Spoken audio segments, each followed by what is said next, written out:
नीतीश कुमार रेड्डी सुन के फ्लावर समझे थे क्या? फायर है, बल्कि वाइल्ड फायर है। NKR अब उनको लोग कहना शुरू हो गए और ये बड़ा होने की निशानी होती है कि आप किसी के नाम का एब्रीवेट बना दें। और बहुत खास चीज़ें हुई आज के टेस्ट मैच में, और सबसे मुझे एक अच्छी चीज़ जो लगी कि उस लड़के की मेहनत है कि एडम गिलक्रिस्ट जो ना बिग नेम इन क्रिकेट, वो उनके वालिद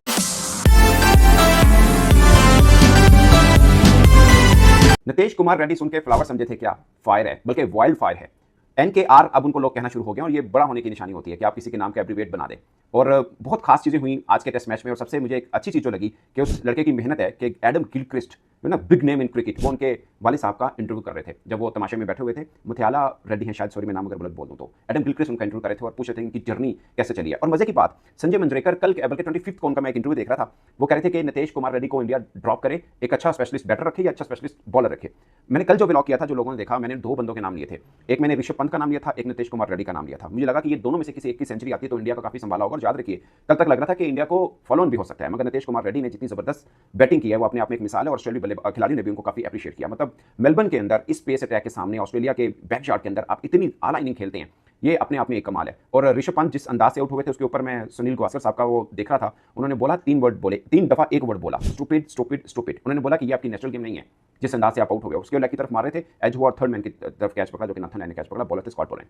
उन्होंने बोला 191 के ऊपर शायद 6 आउट थे, 221 पे ये 7वां ऋषभ पंत आउट हुए। उन्होंने बोला कि ये आपकी नेचुरल गेम है, जब आपकी टीम इंडिया को आपकी जरूरत है कि आपको रुक के खेलना है तो आप इस तरह के खेल रहे हैं। बट आज का दिन बिलोंग्स टू नीतीश कुमार रेड्डी। और इससे पहले भी उनकी बुरी इनिंग्स नहीं थी, उन्होंने 38 की इनिंग भी खेली, 40 प्लस की भी के 2 इनिंग्स खेली हैं, फिर ब्रिस्बेन में शायद एक 18 की खेली है। बट कुल मिला के वो पूरे का पूरा अच्छा खेल रहे थे। और मैं हैरान था इन आवाजों के ऊपर जो कह रहे थे कि नहीं, इसकी जगह पे एक रेगुलर बैटर खिलाएं, एक रेगुलर बॉलर खिलाएं। मैं खुद मानता हूं कि शायद वो बॉलिंग ऑलराउंडर उनको कहना गलत है, बट बैटिंग ऑलराउंडर तो वो है नीतीश कुमार रेड्डी। 3-4 विकेट्स हैं, विकेट पॉइंट ऑफ व्यू से छोड़ दें, मगर जिस तरह की बैटिंग की और जिस नंबर पे आके की है वो अपने आप में एक मिसाल है। और सबसे खास बात, जब वो 99 के ऊपर खड़े थे और बॉल उनको फेस करना था, क्योंकि सिराज खड़े थे दूसरे एंड के ऊपर और 3 बॉलें उनको डक करनी पड़ी थी, पैट कमिंस की वो की, और फिर बैटिंग की तरफ आए नीतीश कुमार रेड्डी। हर्षा भोगले ने कहा कि नीतीश कुमार रेड्डी क्या करेंगे, सिंगल लेंगे या फिर सिंगल लेंगे अपनी सेंचुरी करेंगे, या रुक कर खेलेंगे और देखेंगे कि मजीद कितना कम कर सकते हैं स्कोर जो ऊपर चढ़ा हुआ है ऑस्ट्रेलिया का। उन्होंने क्या किया, तीसरी बॉल के ऊपर सामने चौका लगाया और फिर सेकंड लास्ट बॉल के ऊपर आके उन्होंने सिंगल लिया। मीन के वो अपनी 100 भी किया और अपनी टीम के लिए भी खेले। और ये बहुत बड़ी सीख है यंगस्टर्स के लिए। मैं खुद सोच रहा था कि लड़का क्या करता है, इसका पता चलेगा अब ये क्या करता है। ये 100 कर रहा है, बड़ा खेल रहा है, सब कुछ है, बट टीम मैन कितना है वो इसका अंदाजा होगा। मैं भी जूम कर रहा था कि ये नहीं, ऐसा नहीं करेगा कि पहले 1-2 बॉल में सिंगल लेके सिराज को सामने कर दे और अपनी 100 के लिए खुश हो,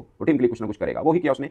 सेकंड या थर्ड बॉल उसने सामने चौका लगाया और फिर सेकंड लास्ट बॉल के ऊपर उसने सिंगल किया। और ये जो यंगस्टर जो मैच देख रहे हैं, मैच देखने से बहुत बड़ी सीख मिलती है कि आपके ऊपर भी जब सिचुएशन आए तो आपने अपने 100 की तरफ नहीं देखना, अपनी टीम की तरफ भी देखना। उस वक्त 124 का ट्रेल था टीम इंडिया के ऊपर कि आप वो कितना कम कर सकते हैं। मतलब 100 तो आप करने हैं, मतलब आप जिसे बोलते हैं ना क्रिकेटर नहीं, आप खिलाड़ी हैं, तो खिलाड़ी का काम यही होता है, वो ज्यादा प्रॉफिट का सोचता है, तो ज्यादा प्रॉफिट टीम के लिए होता है। तो उसने क्या किया, सिंगल की तरफ नहीं गया, उसने बाउंड्री की तरफ गया, फिर सेकंड लास्ट के ऊपर लिया कि अब टीम के लिए खेलना, ना कि अपनी सेंचुरी के लिए खड़ा। और मुझे लगता है कि जो उनके लाखों करोड़ों जो क्रिकेट शायकीन इंडिया के स्पेशली देख रहे थे, उनके लिए बड़ी खुशी की होगी। वैसे उनके वाले साहब भी वो मैच मतलब लाइव ही देख रहे थे, बट उनके लिए बड़ी खुशी की बात होगी कि एक क्रिकेटर जो 100 के ऊपर खड़ा है, उसने उस वक्त भी अपनी टीम को प्रेफर किया। और ये बहुत से बड़ी क्रिकेटर्स के लिए एक सीख है। But coming back to the point, India के जो बड़े बड़े बल्लेबाज थे वो बुरी से नाकाम है स्वाइस जायसवाल के, और 3 विकेटें कल इंडिया के ऊपर नीचे गिरी थी। कल भी मैच काफी हद तक इंडिया मतलब वापस आ रहा था, मगर 3 विकेट ऊपर नीचे गिरने के बाद प्रॉब्लम हुआ। 153 के ऊपर 2 आउट थे, 153 के ऊपर, 159 के ऊपर 5 आउट थे। वो एक जो गिरा ना जायसवाल रन आउट हो गए, उसके बाद विराट कोहली आउट हो गए, वो मुझे लगता है कि थोड़ा सा इंडिया के लिए रहा कि वहां पे थोड़ा सा एक पार्टनरशिप लग जाती तो अब मुझे लगता है बजाय मैच ड्रॉ की तरफ भी जा सकता था अगर वहां पे एक लंबी पार्टनरशिप लग जाती। बट अब 2 दिन बाकी हैं, नो वन नोस कि क्या हो सकता है, मगर एक अच्छा मैच बना दिया। जिसे बोलते हैं ना, मैं कल एक ब्लॉग किया था, मैंने इसमें मेंशन किया था कि हो सकता है